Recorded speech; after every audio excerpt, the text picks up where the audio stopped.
No offense to you St. Louis Cardinals fans, but we have a new holder of the designation, Stan the Man.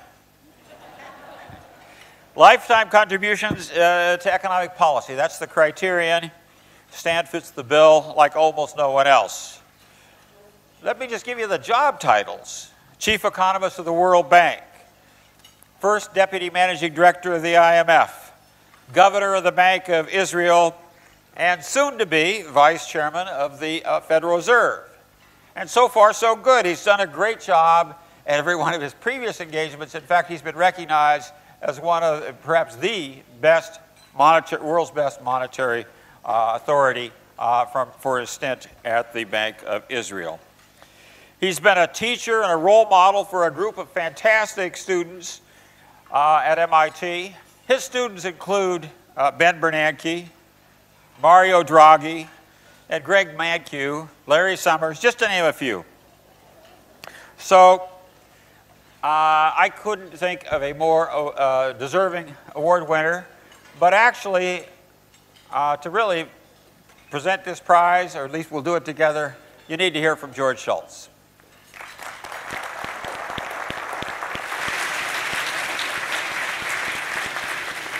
John Chauvin, I am shocked at the inadequacy of your introduction of Stan Fischer. Don't you know, you mentioned students, that he was chairman of the MIT Economics Department? He ran it, chairman. They call him head of it. As much as anybody in academia can run anything, he ran the MIT Economics Department, and as one of his alumni to this point. And then Stan engineered the softest landing from hyperinflation that has ever happened anywhere, anytime. I remember in Israel, prime ministers, foreign ministers would come to see me, and they talked about security things. And I said, you know, why don't you pay attention to your economy? They never did. And all of a sudden, they had hyperinflation. I mean, it was out of control. So they came and said to me, hey, you said we should pay attention. What do we do now? So I said, okay, here are the tough things you have to do. And everybody agreed, the Israeli government, the Congress, the Jewish community, that I could be the heavy, they could blame everything on me, but they had to do these things. So I really didn't want to be the heavy in Israel. So I recruited two guys, Herb Stein and Stan Fischer, to go and be the heavies in Israel. And they went. And they did a fantastic job. And you know, bringing hyperinflation down to under control without any big kerfuffle, that's a tough job. So you talk about economic policy. Yeah, he knows a lot about it, but he can do it. He can make it work. That's what's important. So Stan, come up here. I want to award you.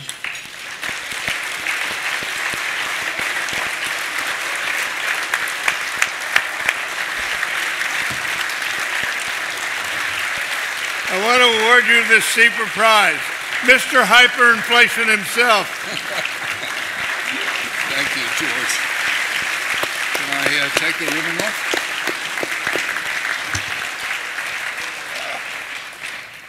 off? When John first spoke to me about the prize, he must have expected that I would speak on the economic issues of the day, and that's what I thought I would do.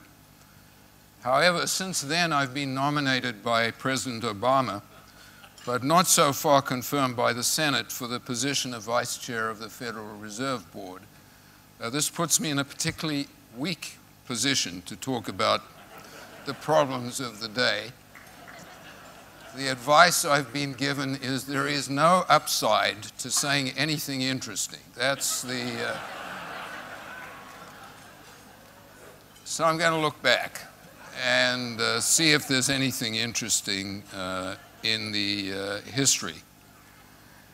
And I'll be describing these events which I mentioned to you, and I dealt with them in 1984-5 when I was a professor at MIT, during the 1990s when I was the number 2 in the IMF. And I hope these crises have culminated in the Great Recession, which I observed and which I had to deal with as governor of the Bank of Israel from 2005 to 2013. So I'm going to talk about 10 lessons from, now I'm told that if I press this thing, eventually there's something, there you are. I'm going to talk about 10 lessons that I've learned from the last two decades. Now, a speech has to have some meat in it. There are vegetarians here, but it's, the vegetarian part comes in the last few lessons. The meat is in the first 6 lessons. And the request is to not fall asleep before we get to the lighter parts. So lesson 1, fiscal policy also matters macroeconomically.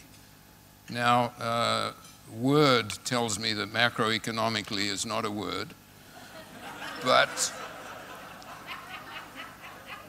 it is. And it is about things which relate to macroeconomics. That's the definition in the Fischer Directory of Economics.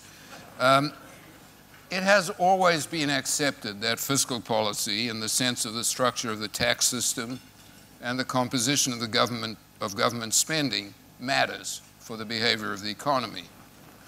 But at times in the past, there's been less agreement about whether the macroeconomic aspects of fiscal policy, summarized, say, in the size of the full employment government budget deficit, have a significant impact on the level of GDP.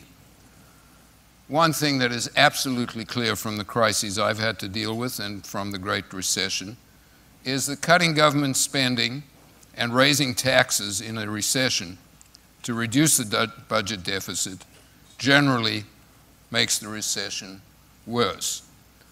This was clear to me from experience in the 1980s in Asia, and the same conclusion has been reached following the Great Recession.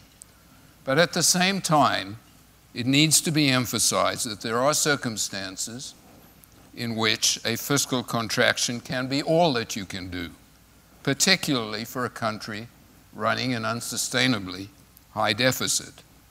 More important, small budget deficits and smaller rather than larger national debts are preferable in normal times, and that's in part to ensure that it will be possible to run an expansionary policy, fiscal policy, should you get into a recession. And we were in a better position in 2008 in that regard than Japan, whose debts were massive, and the United States were not that large. Lesson 2. From the fiscal side in a crisis to the monetary side. Reaching the zero interest lower bound is not the end of expansionary monetary policy. The macroeconomics that I learned a long time ago, and even the macroeconomics taught in the textbooks of the 1980s and early 1990s, proclaimed that more expansionary monetary policy becomes either impossible or ineffective when the central bank interest rate reaches zero and the economy finds itself in a liquidity trap, situation that the United States reached at the end of 2008. And in that situation, it was said, fiscal policy is the only thing you can do to deal with the macroeconomy. Now, the new textbooks should say, and some of them already are saying, that even when the central bank interest rate is zero, there are at least 2 other available monetary policy tools. The first consists of quantitative easing, operations at other, dealing with bonds of longer maturity than the overnight interest rate that the central bank fixes, And those operations are designed to bring long-term interest rates down. So the Fed goes out and buys government bonds or buys mortgage-backed securities of longer maturity, 5 years, 10 years, in order to reduce the interest rates that are more relevant than the short-term interest rate to investment decisions. And the second way that you can do monetary policy, even if the interest rate is zero, consists of policy interventions in particular markets whose operation has become impaired by the crisis. And if we want an example, we should think of the Fed's intervening in the commercial paper market early in the Great Recession through its commercial paper funding facility, whose goal was to restore the functioning of that market, which is an extremely important source of finance for the business sector. And the Fed succeeded in that. And in these operations, the central bank operates as, and I'm in quotation marks, operates as market maker of last resort when the operation of a particular market is severely impaired, as happened not only in the commercial paper market, but also in the mortgage market. Those are the two macroeconomic lessons. The next 3 or 4 will be about the financial system. Lesson 3 is the critical importance of having a strong and robust financial system. Now, this is a lesson we all thought we understood, especially since the financial crises of the 1990s, but whose central importance has been driven home, much closer to home, by the Great Recession. The Great Recession was far worse in many of the advanced countries than it was in the leading emerging market countries. This was not what happened in the 1990s. It was not a situation that I thought I would ever see, namely that the US would have a worse financial crisis than the countries we had dealt with in the 1990s, Mexico, 1994, Asian crises, 97, 98, and so on. But that's where we found ourselves. Reinhardt and Rogoff, in their important book called This Time is Different, document the fact that recessions accompanied by a financial crisis tend to be deeper and longer than those in which the financial system remains operative. And the reason is simple. The mechanisms that typically end a recession, among them monetary and fiscal policies, but also the beginnings of investment, are less effective if households and corporations cannot obtain financing on terms appropriate to the state of the economy. And we couldn't do that in the United States in the Great Recession at the beginning of the crisis. In the last few years, a great deal of work and effort has been devoted to understanding what went wrong and what needs to be done to maintain a strong and robust financial system. Some of the answers to what needs to be done are to be found in the recommendations made by the Basel Committee on Bank Supervision and the Financial Stability Board, the FSB. In particular, and now I'm going to give you a long list of recommendations. The recommendations relate first and foremost to tougher and higher capital requirements for banks. Capital is the main thing to think about. The banks need to hold a cushion of capital so that they can deal with a collapse of parts of their of some of their assets. There is a binding liquidity ratio that is going to be imposed. There is the use of countercyclical capital buffers. Capital will be held in reserve and will be freed up during recessions. Better risk management, more appropriate remuneration schemes, more effective corporate governance, and improved and usable resolution mechanisms. Resolution is a polite word for bankruptcy.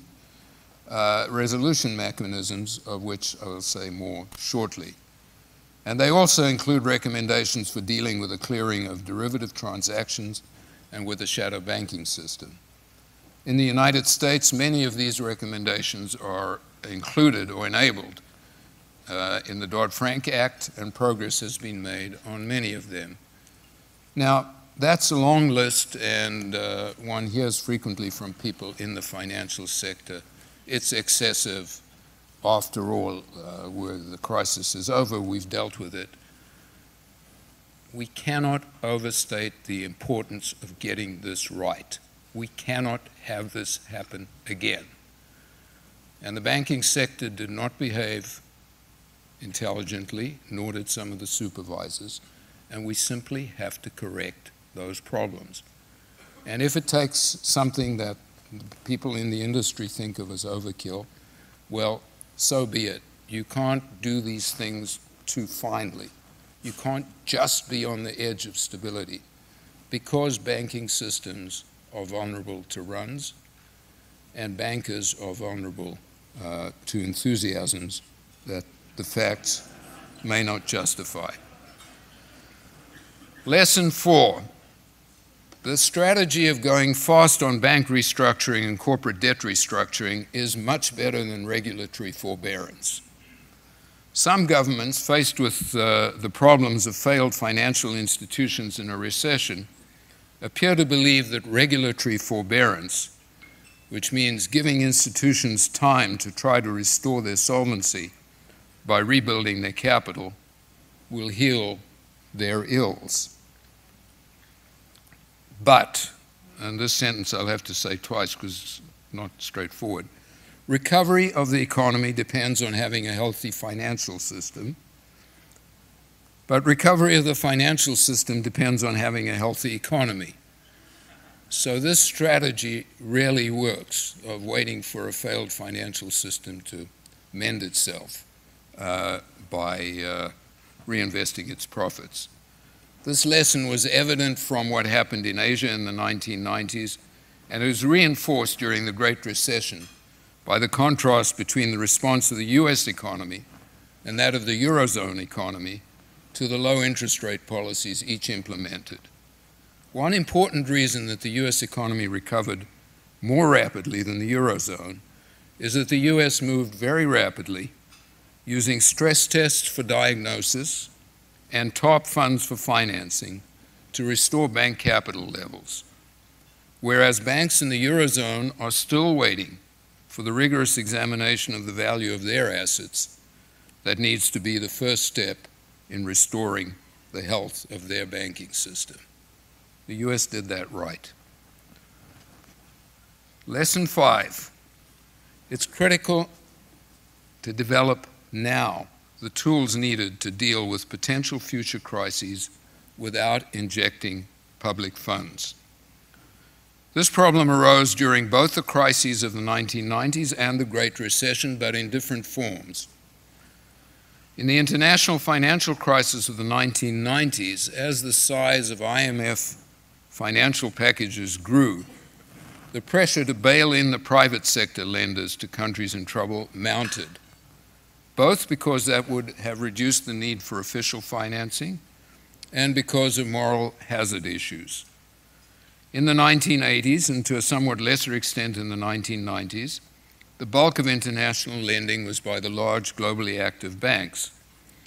My successor as first Deputy Managing Director of the IMF, Anne Kruger, who was at Stanford for some time, took office in 2001 and mounted a major effort to persuade the IMF, that is to say the governments of member countries of the IMF, to develop and implement an SDRM. By the way, you can't be an economist who deals with crises without having a good memory for acronyms.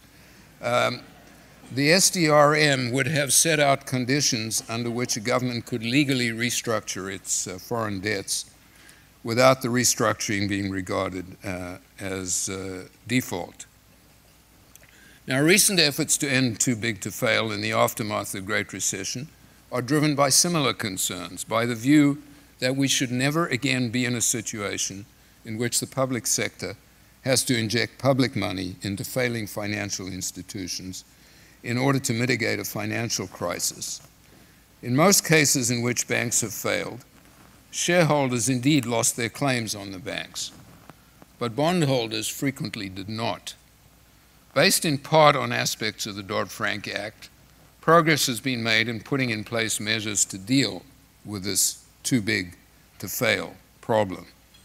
Among them are the significant increases in capital requirements, especially for acronyms, SIFIs, systemically important financial institutions, and the introduction of countercyclical capital buffers for banks, and the requirement, which is going to go into effect, that banks hold a cushion of bail-inable bonds as well as capital, and the sophisticated use of stress tests. Well, now I've said we've made progress, but I want to make one more observation on this issue. Whenever the IMF finds something good to say about a country's economy, it gets nervous, and it balances the praise with the warning, complacency must be avoided. That is always true about economic policy, and it's true about life. In the case of financial sector reforms, there are two main concerns that the statement about significant progress having been made raises. First, and this is very serious, in designing a system to deal with crises, one will never know for sure how well the system will work until a situation of crisis occurs. That means that we're going to have to keep on subjecting these systems that we've designed to re-examination and to very tough stress tests. That's the first problem. Second, there is the problem of generals who prepare for the last war. The financial system and the economy keep evolving, and the crisis that hits the financial system next time will be different, the cause will be different, and the financial system will be different. And we need always to be asking ourselves not only about whether we could have done better last time, but whether we will do better next time. And one thing is for sure, next time will be different. Lesson 6. This is an invention of this crisis, the need for macroprudential supervision.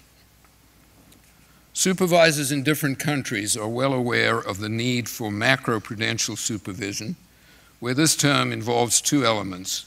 First, that the supervision relates to the financial system as a whole and not to individual institutions. And second, that it involves interactions among financial institutions. The Lehman Brothers failure touched off a massive global crisis far, far bigger than the size of Lehman led anybody to believe. Lehman was a medium-sized investment bank. You wouldn't know that from the damage it caused. But it was the interconnections between Lehman and the rest of the world's financial system, not only the immediate interactions, but the interactions of those people who were hit by it, that created this massive financial crisis. So we are talking about regulation at a very broad level, and also the need for cooperation among regulators of different parts of the financial system. Now, the fact that you've got to get regulators to cooperate has led in many countries to the establishment of a coordinating committee of regulators. In the United States, that group is the FSOC, the Financial Stability Oversight Council, which is chaired by the Secretary of the Treasury. In the United Kingdom, they've set up a Financial Policy Committee charged with the responsibility for oversight of the financial system, and it's been placed in the Bank of England. It operates under the chairmanship of the Governor of the Bank of England with a structure that is parallel but not identical to the Bank of England's Monetary Policy Committee. These are two very different models. The Bank of England, Britain has given a committee very strong powers to deal with the financial system as a whole. The United States, we're relying on coordination among a committee of independent regulators, and remains to be seen which one does better. Now I'm going to move on to the more pithy lessons. This one is a very serious point, but it's short. The best time to deal with moral hazard is in designing the system, not in the midst of a crisis. Now, moral hazard, for those of you who think it has something to do with morals,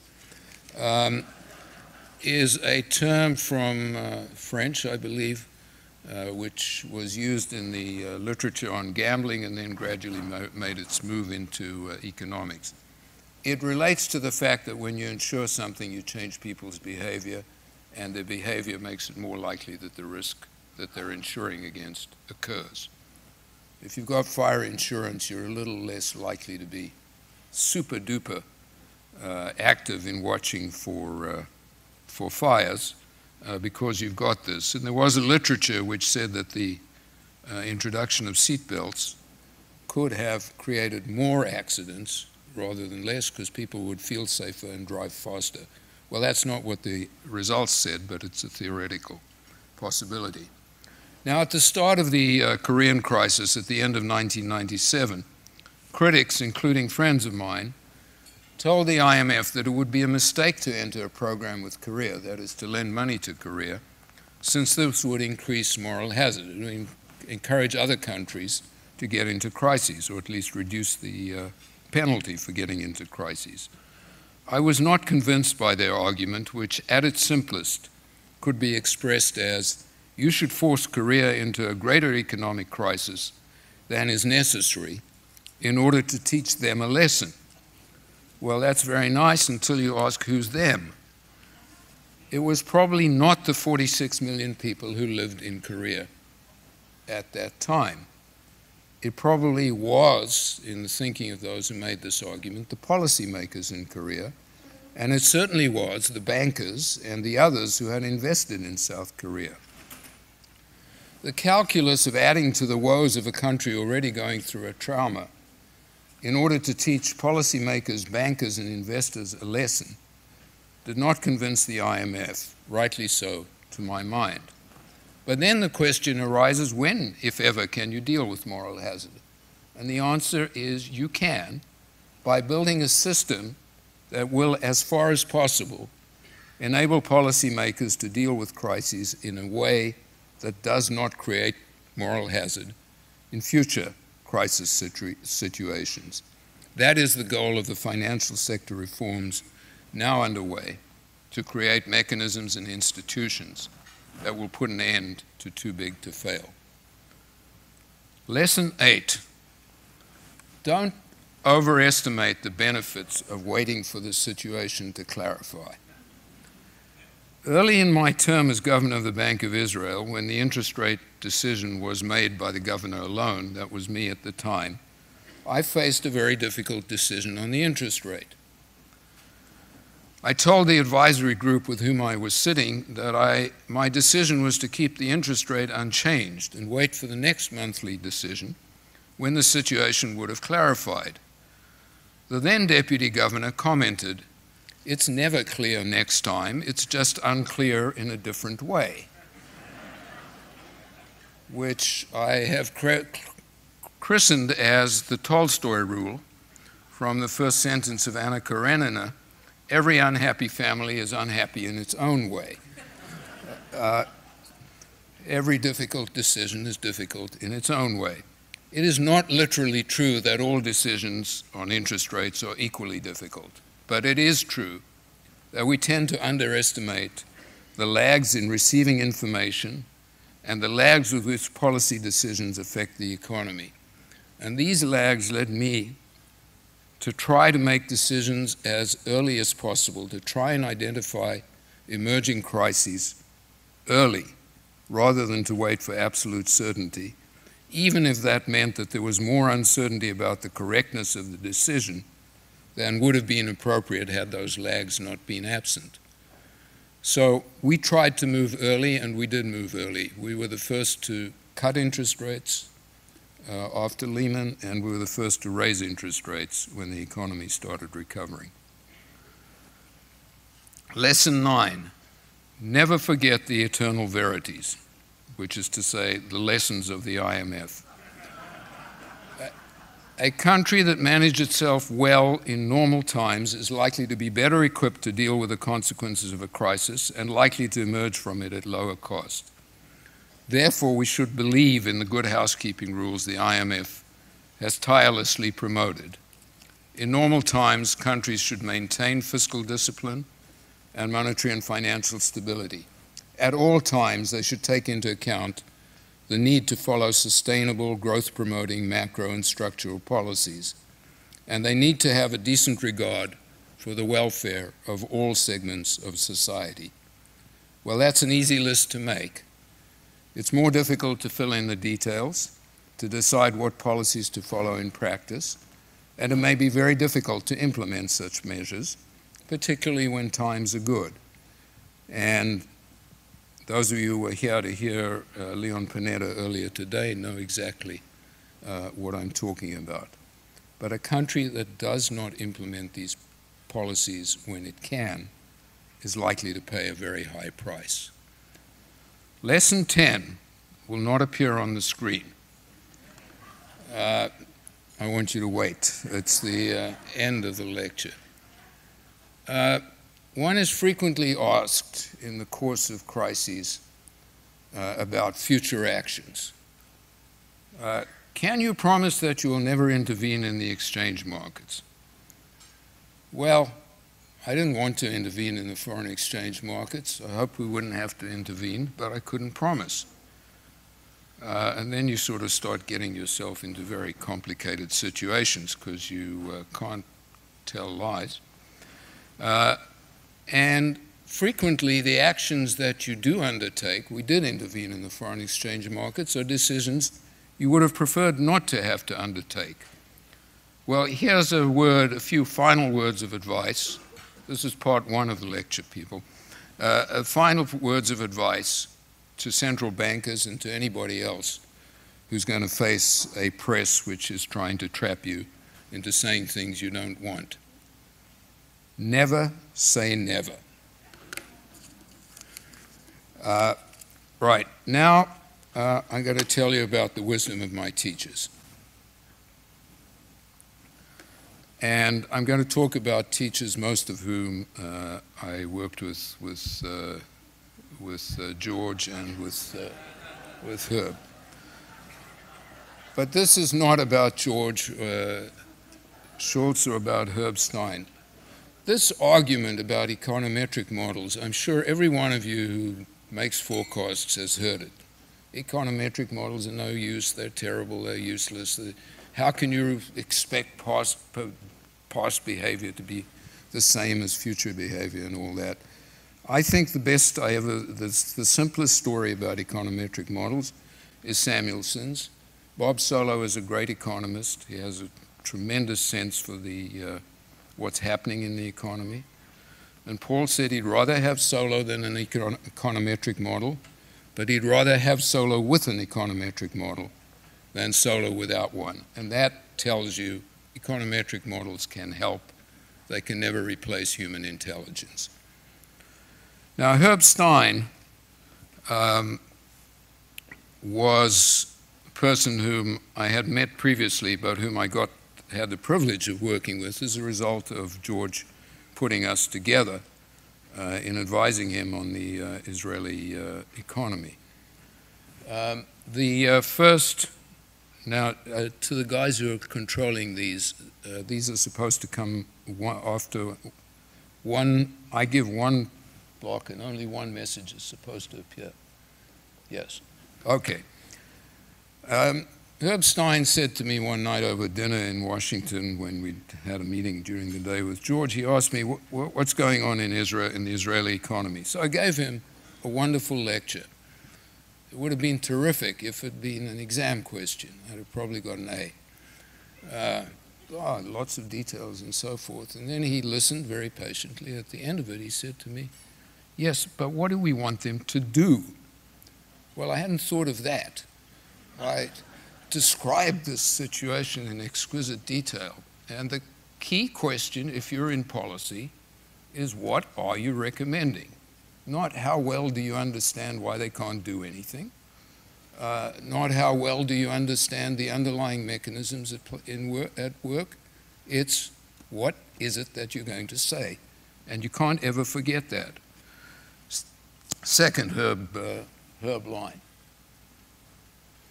This one is profound. The difference between a growth rate of 2% and 3% is 50%. And that's important. That's what we're talking about now in the United States, for instance. We got used to growth rates around 3, 3.5 sometimes. Now we're looking at something like that. What does it mean it's more 50%? Well, I think of growth rates usually using this famous rule of 70. If you want to know how long it takes something to double, you divide 70 by that growth rate. 70 divided by 2 is 35. 35 years to double when the economy is growing at 2%. 3 into 70 is 23 and a little bit.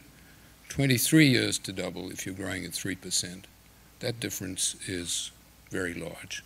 And so a 1% difference in the exchange rate is in the growth rate is very meaningful. And then the classic Herb line that I want to quote is one that many people know. It's been attributed to lots of different people, but I first heard it from Herb. If something cannot go on forever, it will stop. Now, this sounds like obvious, but you have no idea how useful it is. Somebody is showing you a projection that things keep getting worse, and in fact they're reaching stages where the situation will be unsustainable. Well, you tell them that's going to stop. And I used this with the ultra-Orthodox in Israel. It didn't work as well as I'd hoped, but I'll tell this story. The ultra-Orthodox community in Israel, the rate of male participation in the labor force has gone up now. It was, when I arrived, it was about 30%. It's now about 40%. The rate of population growth of that group is 4.2%, and that's a very high rate of population growth. Using the rule of 70, their population doubles about every 17 years or so. That cannot go on. You cannot have 40%, a group of whom the male participation rate is only 40%, working, growing at a doubling every 17 years. Because there'll be a majority of the population if this goes on forever. So I used this argument once. I said, this cannot go on forever. So the next morning, the newspapers are, Fischer wants us to have less children. Actually, Fischer wanted them to go out to work.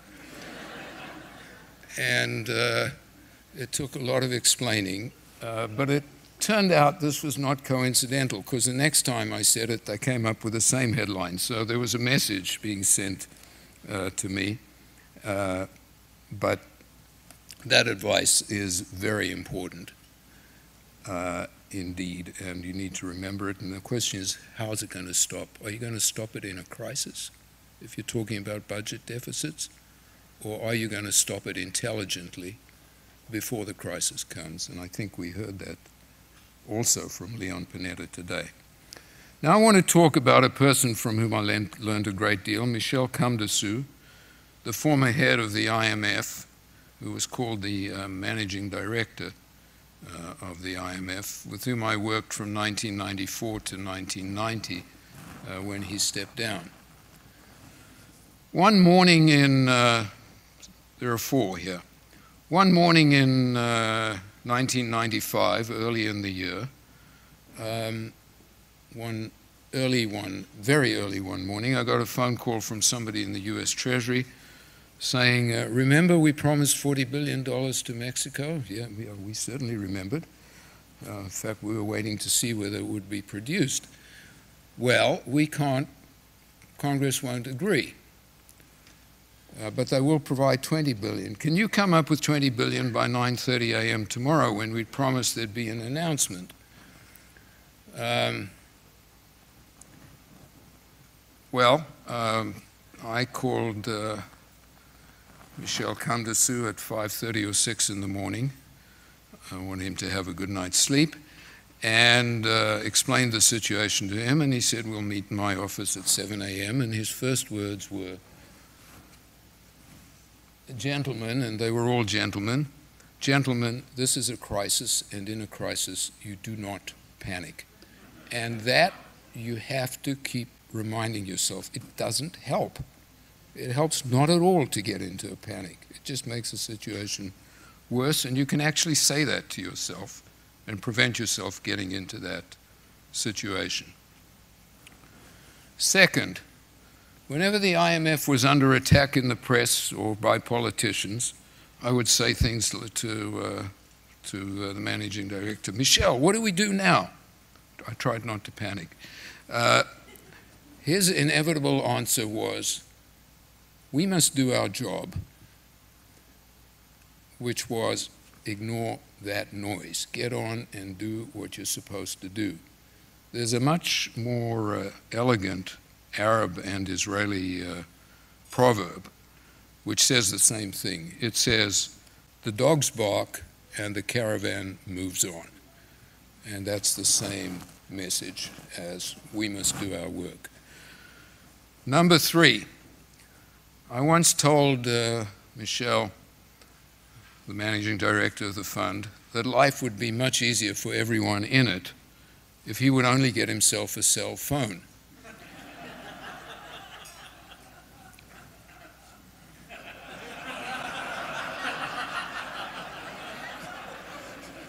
So that was the answer that I got.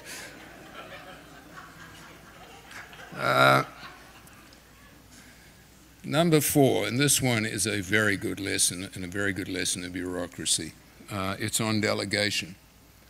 In August, Michel, being French, would be in France, and I would be acting head of the IMF in Washington, and sort of routine decisions I made routinely. But if there was a difficult decision, I would call him and ask him for a decision. I always got the same answer. You have more information than me, you decide. And that ability to delegate is an incredibly important.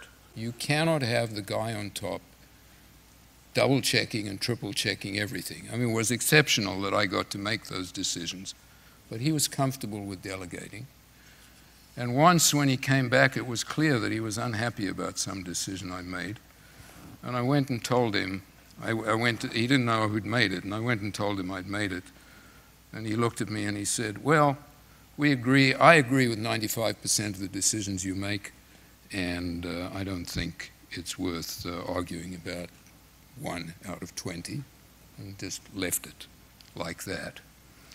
Now I come to the end of this evening's speech, and this is a story about George Shultz. It happened in May 1985, just before Herb Stein and I were due to leave for Israel to negotiate an economic program which the United States would support with a grant of $1.5 billion. Now, I know that in this day and age, $1.5 billion is neither here nor there, but $1.5 billion for a country whose GDP was $40 billion was a lot of money.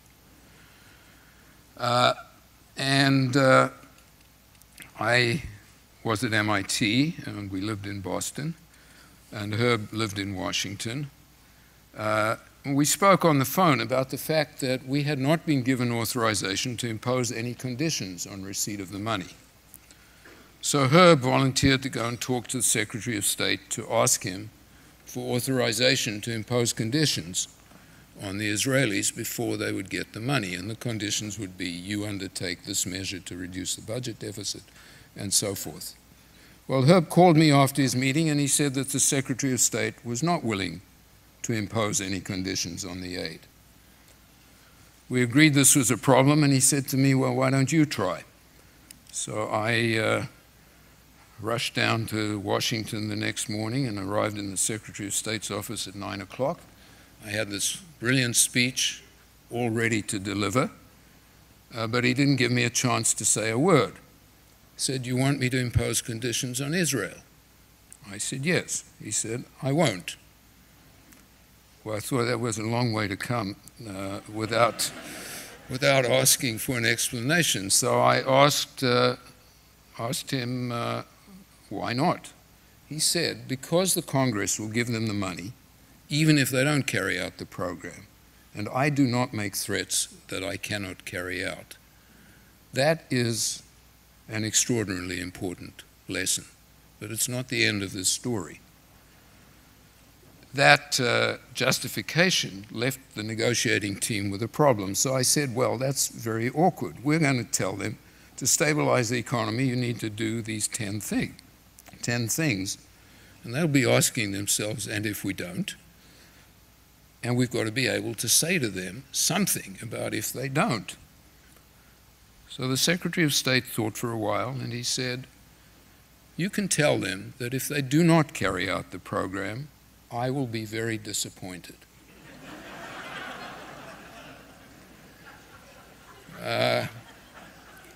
Well, we used that line repeatedly. The program was carried out, and the program succeeded very well, as George mentioned earlier this evening. That is the value of credibility. Thank you very much.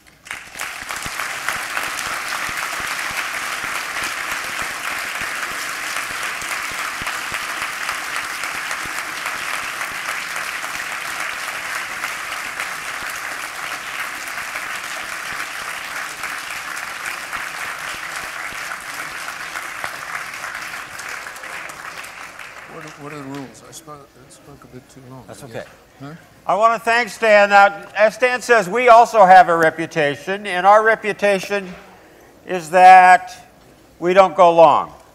And it's 9 o'clock, so I call it an evening. Thank you, Stan. Thanks, John.